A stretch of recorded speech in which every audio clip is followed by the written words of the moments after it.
Welcome tonight to the launch of the Dax Poetry Collection, and it's just great to see so many people here. We have a fantastic lineup of speakers and poets, and it's a really exciting night for me particularly as the project manager of the Dax Poetry Collection. Just a few things to begin, kind of housekeeping things.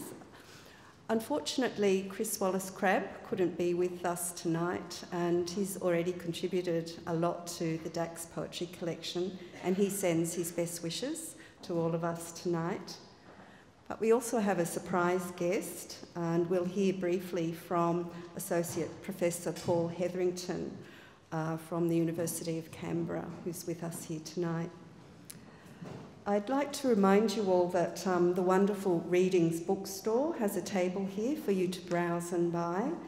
Readings have been one of the first organisations to provide sponsorship to the Dax Poetry Collection, and we greatly appreciate their generosity and their support for writing and reading communities in general.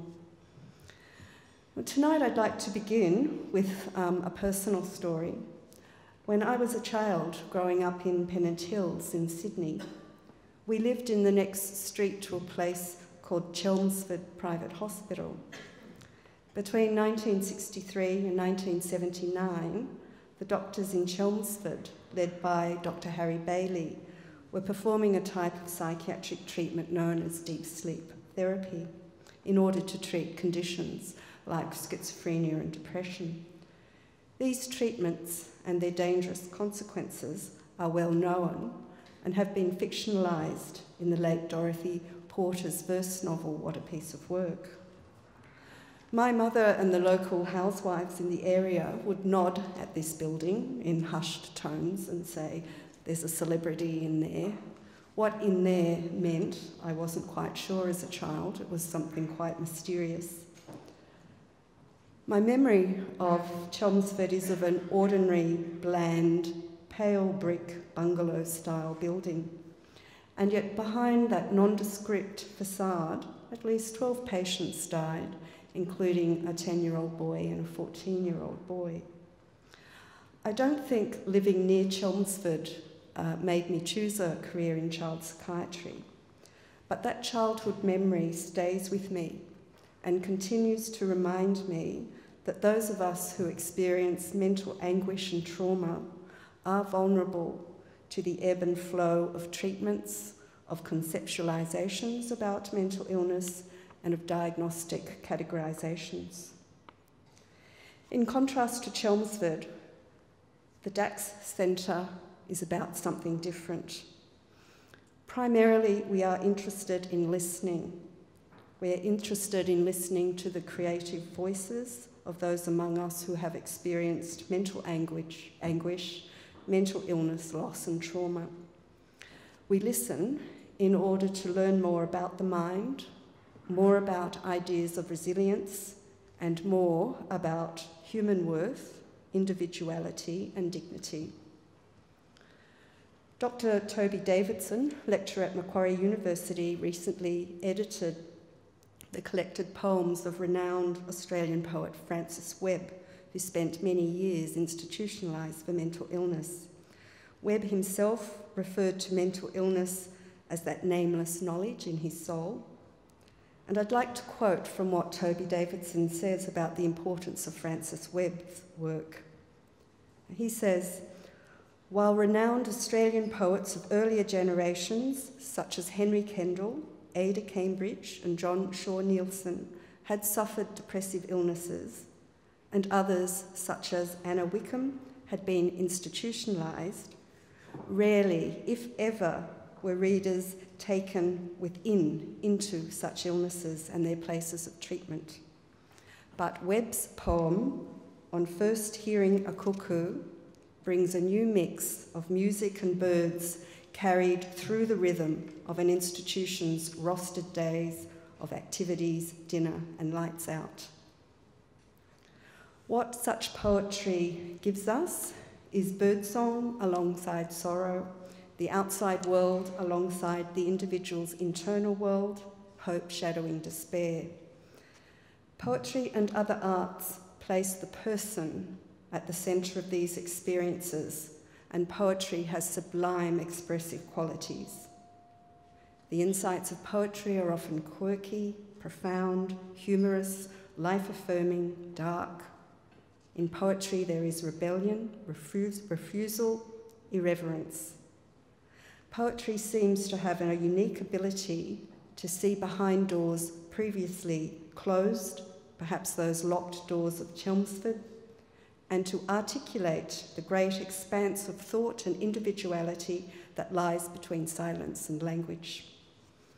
So it's logical that poetry should come to the Dax Centre, and I want to thank Eugen Coe, the director of the Dax Centre, for his vision and for inviting me to manage the project. The Dax Centre holds and cares for the most important collection of mental health art in Australia. Its goals are to help us as a community to understand more about the mind, mental illness and trauma, whilst at the same time remembering that what we call madness or mental illness are not necessarily phenomena that open the way to privileged realms. They often disorganise and impede creativity.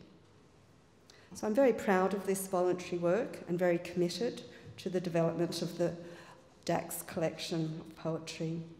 So what exactly is the collection, and what have we been doing over the last few years? We are interested in submissions of poems, books and chapbooks. We've put together a team to manage the collection, and I want to thank this team specifically tonight. Poet Jessica Rashke, who has flown down from New South Wales to be here tonight. Jessica and I have been the Double Trouble team from right at the beginning. And over the past year of Jessica's maternity leave, I've had the wonderful experience of working with the absolutely delightful art student and volunteer Nina Portale. I want to thank Ainsley Meredith, who's a poet and art student also, who along with Lisa Gluck from the Dax Centre have done so much to organise the launch tonight. And I'd like to welcome Terry Dry, our new volunteer on the Dax Poetry Collection. We've developed an advisory group to help steer the collection, consisting of education consultant Margaret Salto, readings events manager Christine Gordon, and poets Chris Wallace-Crabb and Petra White. We've developed a database which will grow as more poems come into the collection. We're developing an events program, a website, and we're looking to develop an ekphrastic poetry schools program involving poet Bonnie Cassidy, teacher Margaret Salto, and Emma Last from the education unit here. So the future of this collection is utterly exciting. We're a not-for-profit organisation, and we need funding to continue to develop these activities. So tonight is also the launch of our donations program. You'll find on your seats the first publication booklet, and I thank the Dax Centre designer Anna Zagala for its elegance. And thank you to the poets and artists whose work is in the booklet. Petra White says in her poem, "On every twig the white flowers open." Sandy Jeffs says, "She's a self who is never alone, but she walks alone in the world." Chris Wallace-Crabb says, "You whisper at my feet that something will survive." And Mal McKimmie says, "There is wind on the water, mist in the mirror, but something in me, like a swimming child, moves." Please read these beautiful words in the context of the stunning complete poems in the booklet, and turn to the donations page to see how you can keep these extraordinary voices coming. So how does poetry come into the collection? We are open to submissions from all poets. When poets submit poems to the collection, we negotiate with that poet how their poems might become part of the collection, what their preferences are as to how the poems will be published, portrayed, or used in the collection. We have approximately 50 poems already, and tonight is the launch of the Dax Poetry Collection, so we are open for business. Send us your submissions. Tonight, though, we are also here to enjoy ourselves and to hear some fabulous readers and poets. First of all, I'd like to invite Associate Professor Paul Hetherington from the Faculty of Arts and Design at the University of Canberra to speak to us briefly about the newly developed International Poetry Studies Institute.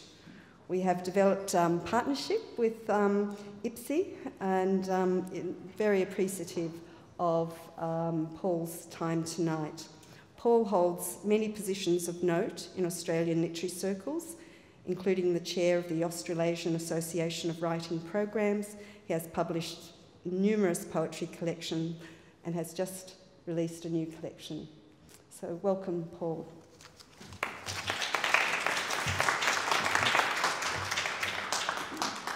Thanks very much, Jennifer, and thanks to the Dax Centre for allowing me time to say a very few words here tonight. I wanted just to talk briefly about the International Poetry Studies Institute, or IPSI, as we're calling it, which was founded earlier this year, and is currently in the process of development. It's part of the Centre for Creative and Cultural Research in the Faculty of Arts and Design at the University of Canberra in the ACT.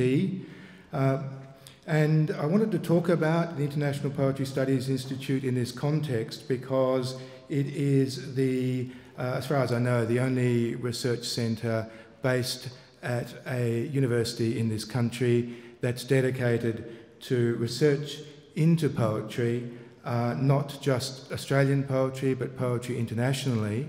But in saying that, with a strong emphasis on, I think, working with and looking at Australian poets and the remarkable achievement of contemporary Australian poetry, and also some of the poets like Francis Webb, for example, that have preceded the current group of poets. This is important for all sorts of reasons. It's important partly because poetry is one of the truly complex ways in which we express and articulate a culture and also a sense of ourselves and what we might be. In terms of the way IPSI wants to operate, and we're really embarking on this in quite a serious way, we're very keen on doing a great deal, as much as possible really, in collaboration with other institutions and groups of people and individual poets as well, and in partnership with people. And as Jennifer has mentioned, we've agreed with the Dax Centre that we will affiliate and we'll be exploring opportunities to expand and develop both our programs in concert with one another over the next few years. And I'm personally very delighted about that, primarily because I think what Jennifer's just outlined in terms of the Dax Centre is a wonderful thing in itself. It dovetails beautifully with some of our own interests in that human dimension of poetry and what poetry expresses in a variety of forms. And also, I'm personally a great admirer of Jennifer's own poetry, so that's a huge advantage as well. I just wanted to say very briefly that in terms of the International Poetry Studies Centre, we're not only interested in poetry as poetry, we're interested in how poetry is one key way of articulating the creativity that is so important to all of us in our lives in various ways. Obviously, creativity is expressed in infinite number of ways, really, in the ways that we all go about living and making things.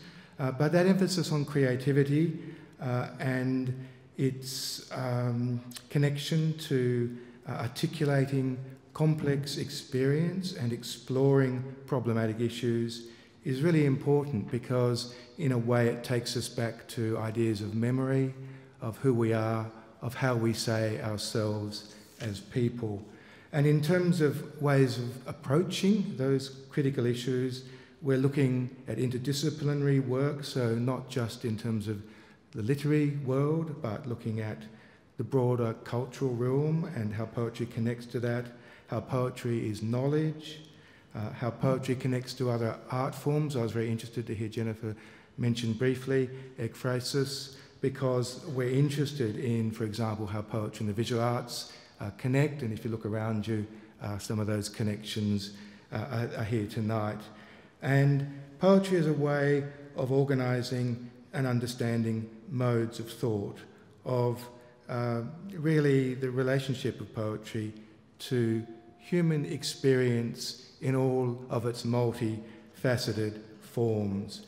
I love this booklet, and when Sandy Geoff says she is a polyphonic song of moving moods, of shifting images and auras of dreams, this is a speaking about both a very personal experience, but in another sense it speaks for all of us, for the way that we understand ourselves and identity. And when Petra White says, a mind beginning to know itself again after a long period of hostage to itself, its germs, its own wrong slant, I think reminds us that a lot of experience is really only able to be accessed in ways which are, in one way or another, oblique, and where we have to think creatively about how to get at it.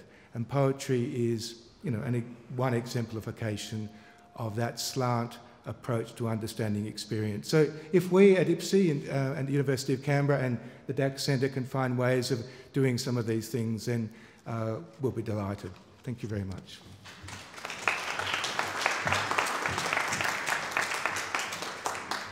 Thank you, Paul. I'd now like to introduce Mal McKimmie. Mal McKimmie is originally from Perth in Western Australia and now lives in Melbourne. His first volume of poetry, Poetaleptic, was published in 2005 by Five Islands Press. His second collection, The Brokenness Sonnets 1 to 3 and Other Poems, won the 2012 Age Poetry Book of the Year.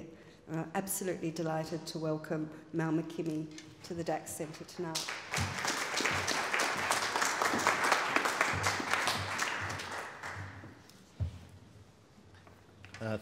Thank you very much. I've got a few things to say before I actually read a poem, and a few poems. Firstly, it's an honour to be associated with the launch of the Dax Poetry Collection, which is, well, personally to me it's very important, but it's very innovative, and I think it's quite unique venture and adventure, I think. Secondly, I want to thank Jennifer Harrison, for the invitation to read. Incidentally, Jennifer launched Poetaleptic, my first collection, and I think the Dax Poetry Collection is in the best possible curatorial hands. And thirdly, I should say, or ask rather, why me? Okay, well, apart from writing and publishing poetry for the last 25 or so years, my adult life, between the ages of approximately 18 and 48, I'm 49 now, and I know I don't look it, but was a psychological, spiritual, physical, psychiatric and neurological rollercoaster ride. Presented chronologically, here are some of the diagnoses and diagnostic queries and proposals with which I've been, let me say, linguistically challenged. Schizophrenia, organic psychosis, endogenous depression, personality disorder a number of times, delusional disorder, paranoid schizophrenia with social decline, which is my personal favourite, pseudo-seizures, complex partial epilepsy and embolic strokes. The last two are correct, as far as it goes. Personally, I don't believe we can see as far as we think we can. And I should say that over the course of all this, I haven't had occasion to develop much confidence in psychiatry. I do come from Perth, and it's a very small town. It's not really a city, it's masquerading as one. But that said, mine is an individual's journey, and this is very much the point. The first poem I'm going to read is a true story, with a sprinkling, well, a teaspoon, well, a tablespoon of acid added. And it's Joseph Conrad's book, Heart of Darkness. It appropriates that title a little bit and also really imagistically some of that, and narratively. It's called Not My Heart, Not My Darkness. It's from Poetliptic. Hospital becomes jungle. Its paraphernalia, strange, seething flora. Ceiling, sweat black blisters. Vines and creepers, cobweb corners vein the walls. Green beards of mould grow everywhere. Roots tear up the floor. Each night beats a dark drum. Pulse of the bewildered brain pounding in the temple. The panicked heart's palpitation. Each day eats away another layer like an ulcer. This is the last outpost, and I watch him approach, poling up the scumming river. An end-of-the-line colonial, bitten by the missionary bug long ago, but jaded now, his job a recurring fever that he hates. A clipboard clerk thinned by a long tapeworm of bitterness, in his flapping white coat, as angular and fastidious as a stalk. Dr. Livingston, I presume? But he does not reply. Looks at me askance, his eye a spider bland but venomous, crawling down an aimed inquisitorial proboscis. I understand your mother's brother's only sister is your father's wife. Freudian banana skins I am supposed to do a little slapstick on. 5 minutes, 6 unanswered questions, and a staring contest which I win, and the boxes are ticked, the words written. He has his considered opinion. I've gone native. Paranoid schizophrenia with social decline. I'm caught in the web of someone else's dream, swimming the veins of their addiction. He turns and leaves. Moments after, there is a crashing, snorting, snuffling in the undergrowth, and a strange, forlorn and bristled creature, the good doctor's id, plunges after him and drowns, thrashing in the mud-thick river. He does not turn, does not acknowledge it. Ah, the horror, the horror. This dream is doomed to repetition. I will calmly step out of it. Step into a page that is not jaundiced at the edges and sweating with delirium. I reach for the machete, glimmering like a crescent moon in my imagination.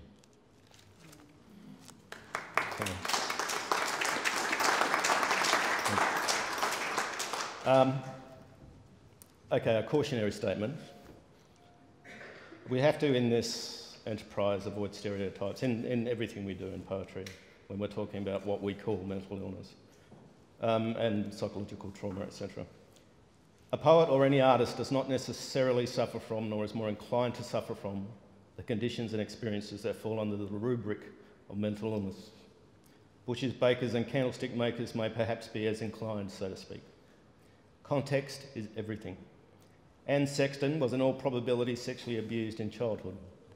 John Berryman's father threatened suicide throughout Berryman's childhood, finally killing himself outside the family home when Berryman was 12. Both Sexton and Berryman suffered from what we call mental illness. Both eventually committed suicide, but not before changing the course of modern literature. We must take care that we are asking the right questions. For example, how long would Sexton, Berryman, Plath et al.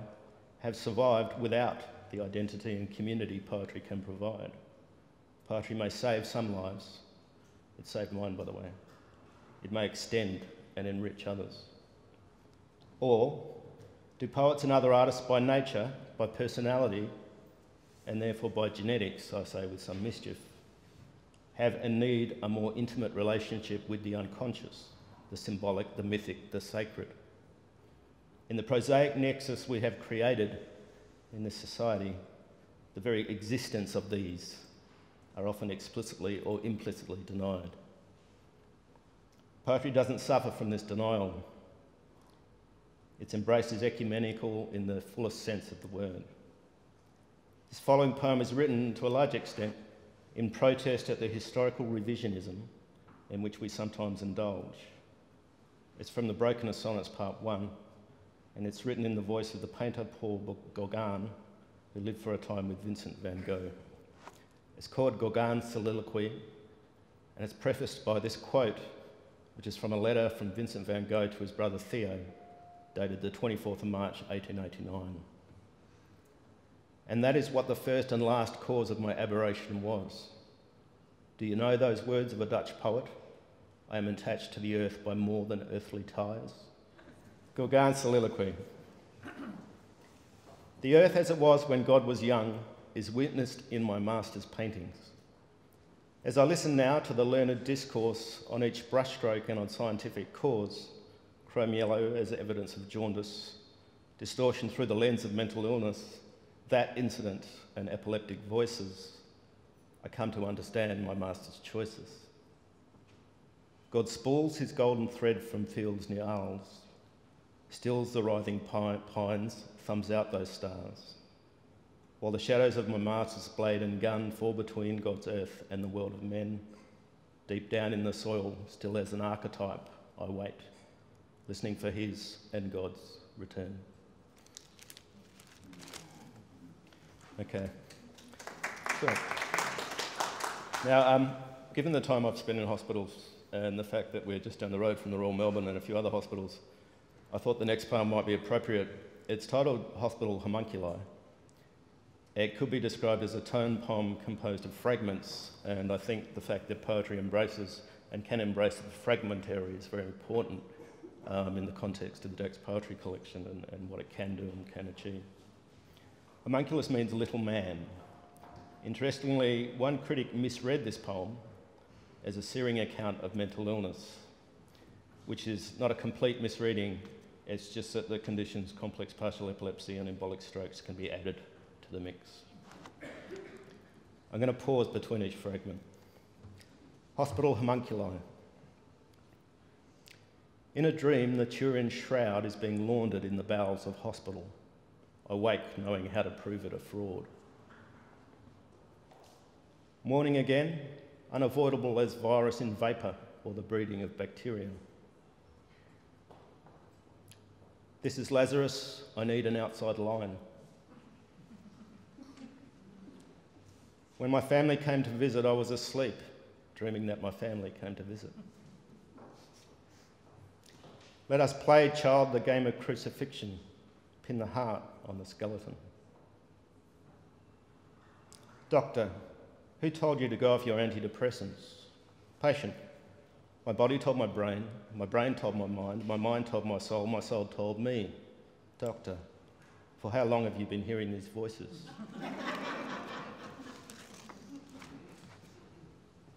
My tongue is a dry stone in a dry riverbed. My bad brain banging in its skull bucket is a sponge. My mind is water wrung out and returned to the sea. I flirt with the beautiful nurse.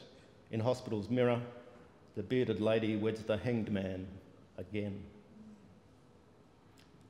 Against medical advice and sans medication, my words discharge themselves. Shall I follow them? If I leave now, can I catch up with them? A ship in a bottle is a hobby. The sea in a bottle is art. A ship in the sea in a bottle is prayer.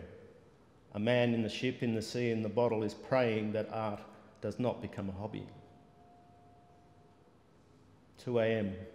My sleeping next bed neighbour, 80-year-old Bob, whose wife visits him all day and daily, cries out from our common dream, "Where have you gone?" I hope that next time the idiot intern finds my vein so I can strangle him with it. Visitors gurn their faces against the aquarium glass, see the deep-sea fish in shallow water, the lamps on stalks futile on their foreheads. Outside, a summer's day. Here, inside the god's bicep, lightning leaping from strata to strata. I've found him out. He fears the skull opened. The can of worms revealed as one long, beautiful, convoluted worm. I will be a spy in enemy territory. Death and I have synchronised our watches. Twice the abyss awakened and stared at me with my own eyes. The third time, this time, they weren't my eyes. Are we there yet? Are we there yet? Are we there yet? Fish are subatomic physicists separating O from H2O. I saw them doing it. In sight of Iolcus, carrying the golden fleece, Jason and his crew almost foundered on a hidden reef. How on earth will I cope on earth with this grief? Again, the citizens have staged a referendum that life has won by the smallest of margins. How can I campaign in the swing state when I don't know where it is? Smell is memory. Here we are downwind from our futures only, in these hospital gowns from which bare asses hang. Trials have ceased because of an unacceptable number of patient deaths. Leave me be. Go and ask the newborn child what it's really like in the womb. Okay. All right. I've lived much of my adult life at night and in the early hours of the morning. The following is a very strange sonnet written with a dictionary and thesaurus by my side on the occasion of a full moon during the long years of psychic disintegration and reintegration in which poetry acted as my anchor and saviour. Incidentally, my epileptic condition becomes much more manifestly problematic during the cycle of the full moon. This is, of course, anecdotal, but nonetheless true. This is a strange sonnet. It's called Moon Mantra. It's by Mal McKimmie. Munificent Mark, Miracle Manor, Medusa Mary, Maynard Maelstrom, Mariner's Mainstay, Madman's Madonna, Muse Misremembered, Myth Metronome. Mend me magnetically mine my marrow, make my macula manifest mirror, map mind's masquerade, meet me my morrow, may me mortally, meeken me mentor. Maladies maggot me, mammon mauls me, my mephitic metamorphoses mass, murdered millions, morning, mill memory. Master my minotaur, midnight matador, marry me mild, my Magdalene mistress, mantle merciful, matrix, my meter.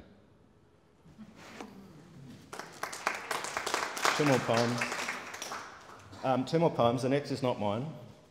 I don't know whose it is, nor will I ever know this. I want to read it and then make a quick comment, and it's untitled. In the sky there appears a white star, pictures of saints, Christ on the cross. Flames flare up, human heads are in the food, worms in the soup. Outside, cocks crow, chains rattle, music plays, children wail. People know his thoughts. There are revelations, spiritual voices, vocal interventions, ventriloquists. In the room there is a vapour, mephitic air, electric current circulating in his body. Other people's blood is pumped into his head and his penis made stiff. The bed makes gestures. Now, this is one of 3 poems, and it's taken from an article on DSM-5 by Richard Knoll, PhD. And of these poems, he writes, these poems are actually the recorded statements of persons in whom Emil Kraepelin, 1856 to 1926, had diagnosed, respectively, the paranoid, because there's 3 poems, the paranoid, catatonic and hebephremic forms of dementia praecox, now known, of course, as schizophrenia. I have only altered, he says, the punctuation, capitalisation of word spacing. Now, Kraepelin, of course, could be seen as the founder of psychiatry. And I read this to illustrate a point that I think needs to be made. When I was living in Perth, I worked for a time in a number of capacities, as poetry editor, which I still am sometimes, tutor, publisher, and even competition judge, with people diagnosed with what we call mental illness. I also work with people with disabilities and people with what we call mental illness before this for 2.5 years or so. And I know and I've seen personally the degree to which poetry can be a vehicle of healing in individuals' lives and in small communities' lives. And I also know that the issue of accessibility, and particularly from working in disability, but also mental health, is central. And what I believe is that we have to get out there into the community, poets do, poetry, pen and paper in hand, and work with people. I mean, poetry is already marginalised. It is the language of the marginalised in a lot of ways, and can be. The poem itself, to me, and there are many descriptions I could give you, but these are some of them. It's the inner made outer, the brokenness made manifest. It is an event in which takes place the integration of apparent opposites, music and meaning, the lyrical and discursive, the word and silence, listening and speaking, voice and counter-voice, feminine and masculine, the visionary and the everyday. This healing of divisions that takes place on paper simultaneously takes place within the person who writes, the poet, and I know this from experience. Richard Nile concludes his article with this sentence: "There will be no poetry in DSM-5, but beds will still make gestures." I want to end on a spiritual note, and I think it's appropriate to do so. This final poem is from a triptych entitled 3 Readings Heard in a Temple, and the emphasis here should be on the word heard, because the voice of the poem is not that of this mere mortal, fragmented poet. It's an imagined, well, very real actually, numinous voice of the other, or an other. And I envision this temple as existing in that littoral space between the sea and the shore, and constructed kind of haphazardly using flotsam driftwood found by the beach-combing individual self. 3 Readings Heard in a Temple. The epigraph: "Whoever has ears to hear shall hear." Poem 1. "I am telling you that you do not know love. You throw the word at this person, that. I love him, I love her. You throw it even at the whole world and at God. But it is a ball that bounces back to you, the same colour, the same size, nothing has changed. So you throw it again and then again. Do you think that when I say the word love, it returns to me? It travels through the hands of all because none can grasp it. Travels through wood, metal, earth, through infinite spaces. At the very end of a universe that has no end, there is a child who has been orphaned by religion.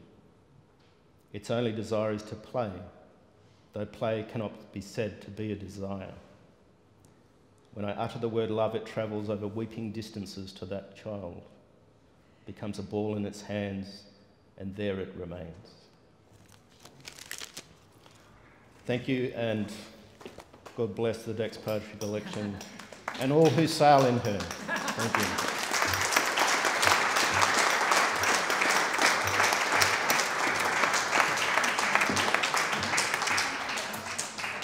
Thank you, Mal McKimmie.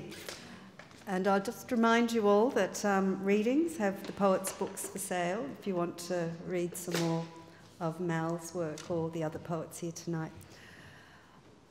Many people know of Sandy Jeffs. Sandy has lived with schizophrenia for 36 years.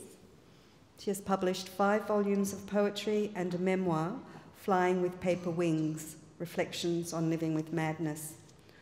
Along with Graham Doyle, who couldn't be here tonight, unfortunately, but does have an artwork in the booklet, and Geoff Prince, who delightfully is here tonight.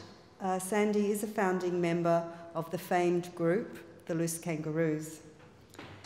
Geoff Prince, who'll be performing with the Loose Kangaroos tonight, also has suffered symptoms of schizophrenia since his 20s. He completed his arts degree at the University of New England and continues to write and publish poetry in Melbourne. We are in for a treat tonight. Geoff also has his books here for sale, as does Sandy. And I'll introduce first Sandy Jeffs to say a little bit about the Loose Kangaroos before they let loose in the paddock. Thank you. Thanks, Jenny. What a pleasure to hear Mel read and speak. It's just wonderful, Mel. I'm in awe of you, actually. These days I describe myself as an old and submerging poet. I mean, the young and emerging, I'm over. In fact, I never emerged anyway, so I don't know. The Loose Kangaroos, look, we were formed in 1995. Geoff Prince and Graham Doyle, aka D, and myself were the original founding members of this poetry performance group. Barbara Hocking, who was working at the Schizophrenia Fellowship of Victoria, got us together for a performance at the Heidi Gallery in 1995 on the 13th of August. It was a Sunday afternoon, I think. Our name, Loose Kangaroos, comes from that wonderful Australian saying that to be mad, you have a kangaroo loose in the top paddock. And we thought, okay, we're going to reclaim the territory for ourselves, call ourselves the Loose Kangaroos, celebrate who we are and stuff everybody else. So that's what we did.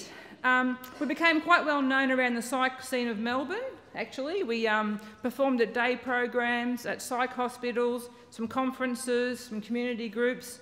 We actually got around to quite a few places. Did the High Beam Festival in Adelaide a couple of times. Stayed in a dive one year there in what's that street called? Hindley Street, or it's called, where all the prostitutes and drug addicts are. I had an upstairs motel room which was the size of a shoebox. It was hideous, but anyway, that's where we were. And Graham snored all night. We actually appeared on TV and radio. I remember once we were in the ABC studios, we did about 3 interviews. It was so funny. And Graham and Jeff and I walked out and I turned to the boys and said, geez, you could get off on this, couldn't you? Because we were so famous for a day. It was extraordinary. We had our Loose Kangaroo fiascos, which we call them, where we performed a nobody or one person. And that was a bit of a downer. So we had good times and bad times. Michael Crane joined us briefly, and that was a short-lived relationship. We had a book published, Loose Kangaroos, named Bush Kangaroos. It was highly commended in the 1998 Human Rights Award, so that was fantastic. And our agenda was to say that even though we all live with schizophrenia, we could still be funny, creative, and have something worthwhile to offer the world. That we were, in fact, poets who could be entertaining and illuminating and mad, and that's who we were. Then, sometime in the 2000s, I don't know, we were caught in the spotlight in the paddock and shot because we ceased to be. I don't know what happened. I think we ran out of puff or something. I'm not quite sure. But then in 2006, we were resurrected. We're better than Jesus. We were resurrected for a big performance in Sydney. It was called For Matthew and Others at the Penrith Performing Arts Centre, and we gave a performance. And it was fabulous to be resurrected once because we felt quite religious and quite holy because we were resurrected. And Jeff and I have been resurrected today, so we've had 2 resurrections. How good are we? How good are we? We're going well. This is the catalogue from our very first performance that Graham did the drawing of the kangaroos. There's 2 kangaroos. I'm in the middle with a little Joey in my pouch. That's how I know it's me. Isn't that lovely? And that's Graham's drawings. Now, so that's us. Look, I'm very happy that Jennifer has invited us to be here and for me and us to be in the collection. I'm so feel privileged that we're considered to be, important enough to be in the collection, perhaps, that, that our poetry has something to say and has some meaning. So it's very nice. It's very nice. Thank you, Jennifer, and I concur with all that Mel said. So Jeff and I are going to read some poems now, and we're going to alternate. So 2 each, I think, that will alternate. Is that okay? Anything else to say about the Loose Kangaroos, Greg? I call him Greg, by the way. If I say Greg, it isn't that I don't know him. I do know him very well, but I call him Greg. It's a historic. It's all right. Hysteric. That's about it? Covered it? Okay. All right, so I'm going to start with a poem called Congratulations. And it's dedicated to every loopy, loony skitsy out there in La La Land. Congratulations. Now that you are not quite right upstairs and a candidate for Bedlam, your brain will undoubtedly be malformed and awash with chemical imbalances. The basal ganglia, frontal lobe, limbic system, auditory system, occipital lobe, hippocampus and neurotransmitters are probably faulty. There may be structural abnormalities, neurological abnormalities, neuropsychological abnormalities, electrophysiological abnormalities, cerebral metabolic abnormalities, and your brain is almost certain to be smaller than a healthy one. Congratulations! You possibly have inherited a schizophrenic gene. Infectious agents may be working away in your body. It could be that your cat caused your lunacy. Perhaps a naughty virus has invaded you, but then your cholinergic system might be in trouble, or you may need megadoses of vitamin B3. Congratulations! You probably are having an outburst of homosexual libido, or there are repressed sexual complexes. You may have an abnormal psychosexual constitution, and we certainly can't dismiss your psychic regression, your loss of ego boundaries, the gross impairment of your reality testing, or your regression to an earlier infantile phase of psychosexual development. Congratulations! You could have a disorder of self-experience involving hyperreflexivity and diminished self-affection, or a hypersensitivity to human contact. Of course, you may be the victim of a foreclosure of the name of the Father and therefore inhabited and possessed by language. But don't discount modernity either, because your madness is unquestionably the product of industrial capitalism. One can't rule out your family driving you mad, especially your mother. Don't take it personally. Or the various traumas you experienced in childhood. It could be that marijuana you ate in those biscuits. You may simply be having a sane response to an insane world. Look, you really are in a bad way. I suggest you have a cup of tea, a Beck's and a good lie down while this psychotic episode passes. So now I know why I'm mad. That explains it all. And so being mad, I've got an occupied mind. This is called Occupy My Mind. My mind is occupied by commies, anarchists, socialists, feminists, greenies, liberals, Nazis, fascists, Republicans, monarchists, unionists, economic rationalists, tyrants, dictators and despots. There are thieves, con men, delinquents, murderers, rapists and other crims in there too. It is occupied by Jesus, Judas, God, Satan, Tweedledum and Tweedledee. My mind is a full house. I've hung out the no vacancy sign. My mind is overflowing, full to the brim, chock-a-block, filled up the pussy's bow with the weightiness of being. My mind is a dangerous place, an occult and safety nightmare. Put on protective clothing, stand clear, because my mind is occupied by a suicide bomber and is about to explode. And I just did. Greg.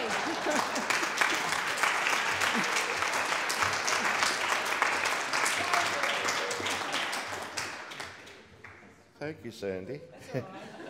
It's easy to see we're both hopping mad. We're alternating.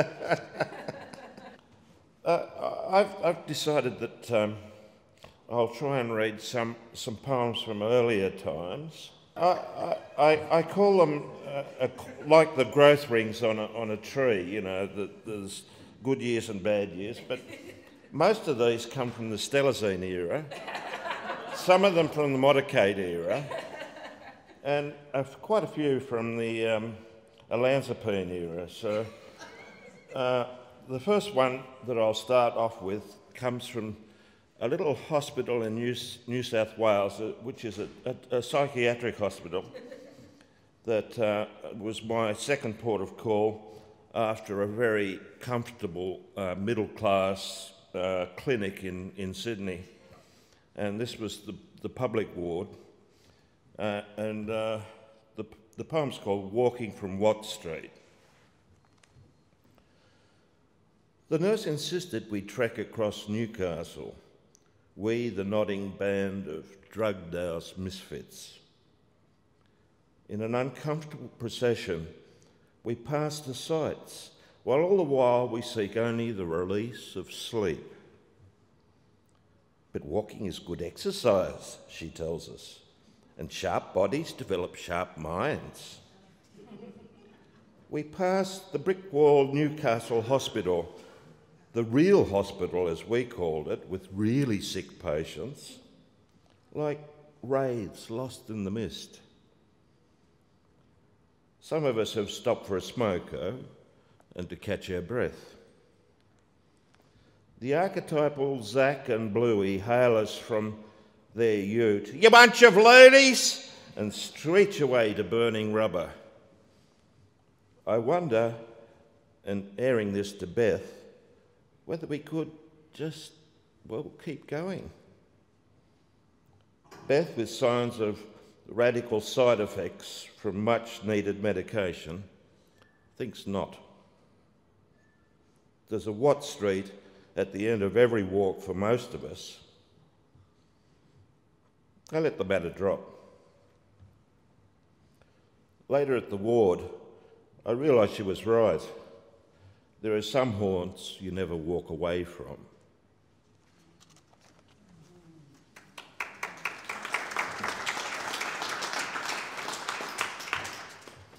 This is a Stalazine era poem,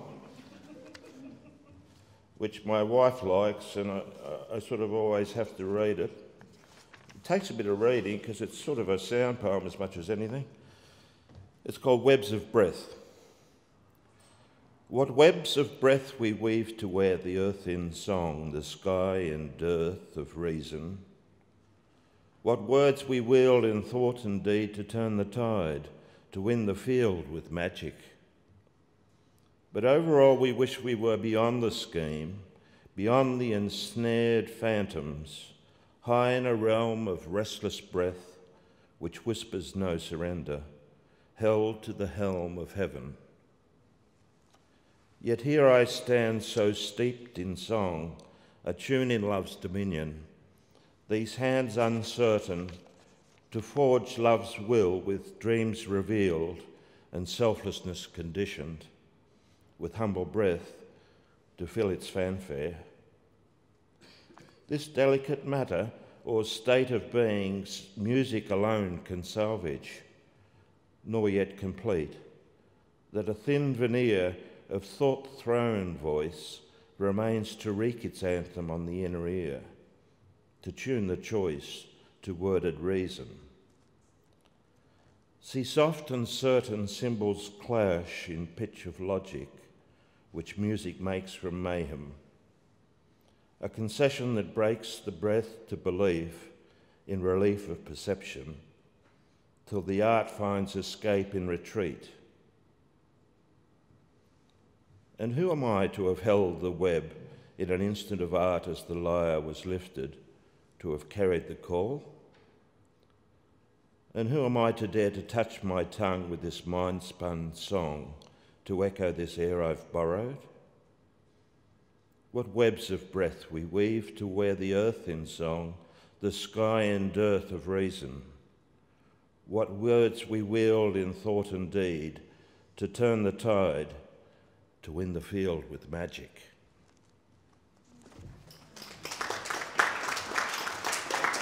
Me again. That's me again. Unfortunately, Graham couldn't be here tonight, which is a real shame because he's a wonderful performer. He's quite quirky and hysterical, actually. I think he's hysterical. Jeff, funny you should mention the drugs. I've got a poem called Medicated. I was lying in bed one night and I thought to myself, I was Largactyled. And suddenly all the drugs became verbs. So it's called Medicated. Roll up, join me on the medication trolley. I've been on it for years. I was Largactyled with bitter syrup. Then I was pimazided and malaried and numbed. I was so Stelazined, I was like a cat on a hot tin roof. I've been modicated into a shuffle and clozapined into a stupor. I was serenaced to drowsiness and abilified to sleeplessness. When I was risperidoned, I lactated like a cow. They cogented me to stop the look-ups, but I kept looking up. I was lithiumed and epilumed to even my pendulum. I've been ipramined, prethiodined, lexaprode, effexored and zolofted to happiness. I was valiumed and atavanned into tranquility. At bedtime, I was mogadoned, still-noxed, and temazepammed to slumberland. Now I'm zyprexid and ravenous and fuzzled. I'm lamotrigined and balanced, and Sarah quelled. Yes, indeedy, I'm medicated and dedicated to the medication trolley. Here's looking at you, pill bottles.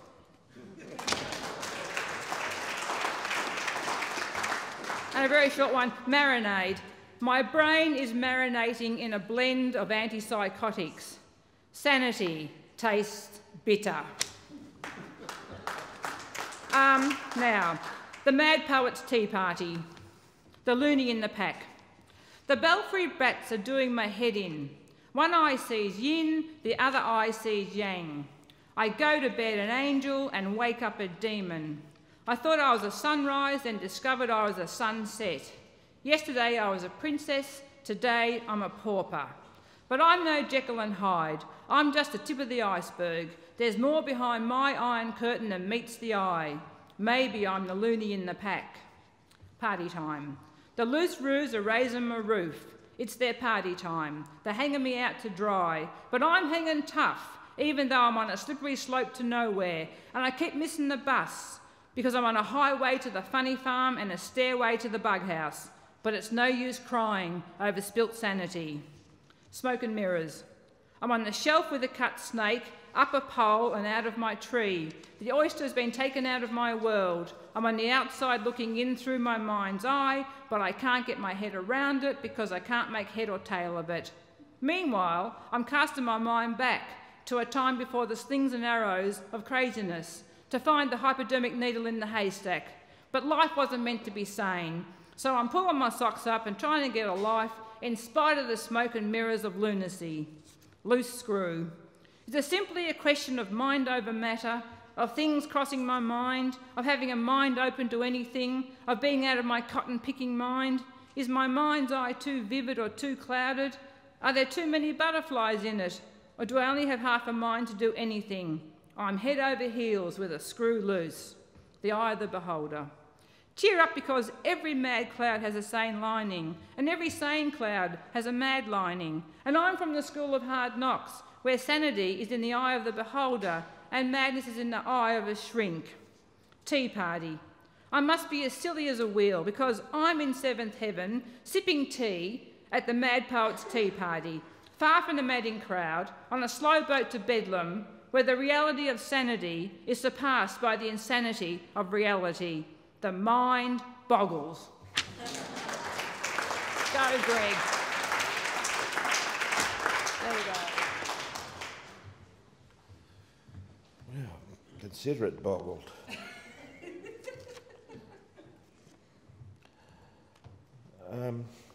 It's strange when you're set up as a poet, and you're basically an introvert, and then you throw a party and go out and read to a stack of people. It's weird. But sometimes we're mainstream, you know. We're not all extreme people.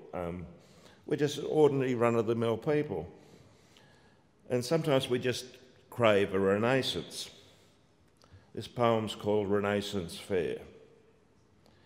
In the midst of my sinecure of captive curelessness,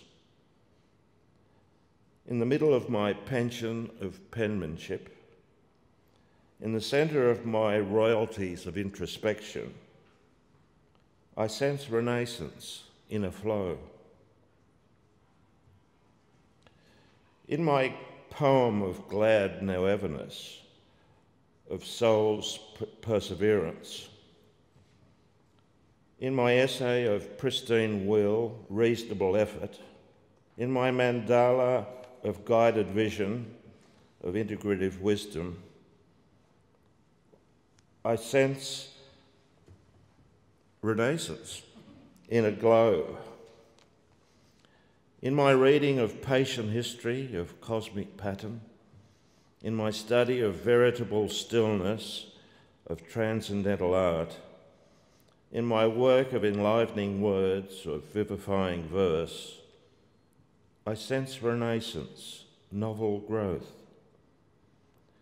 In my marriage of separate wholes, of divergent oneness, in my contemplation of mysterious life, of celestial light, in my meditation of subtle thought, of primal vibration, I sense renaissance, ways to go.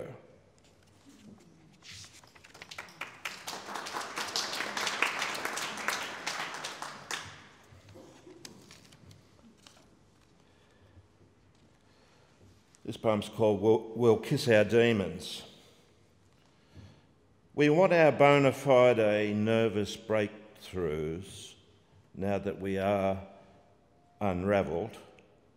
God knows we have suffered for them on roads we alone have travelled.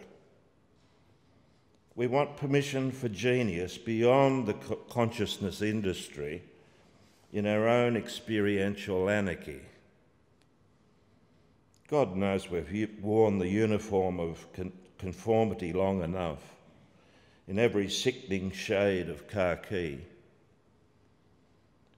We want to people our minds as we choose, and we'll kiss our demons to do it.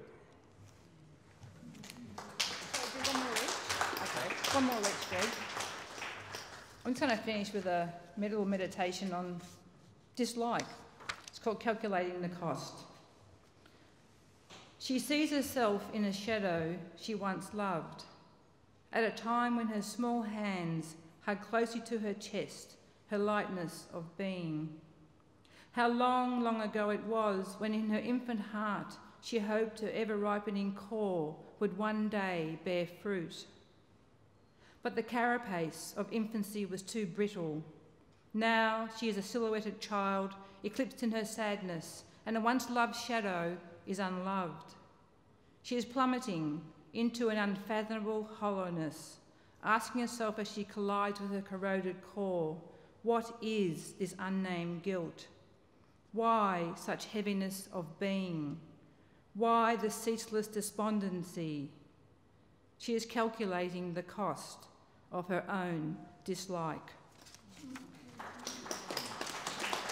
Thank you.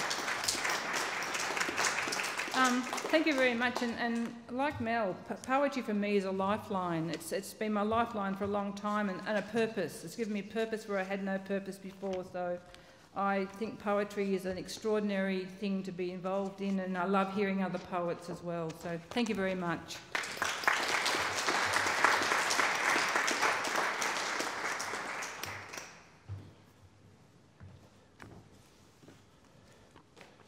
I just have one poem that I'd like to read from the Elancipine period.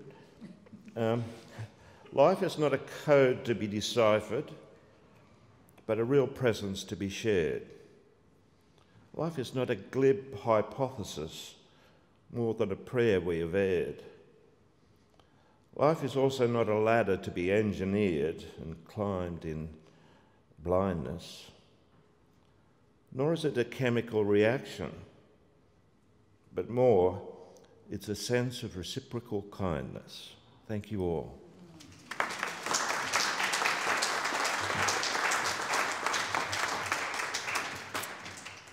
So thank you to all our speakers and performers tonight. Thank you to Associate Professor Paul Hetherington. Thank you to Sandy Jeffs. Thank you to Geoff Prince. And thank you to Mal McKimmie.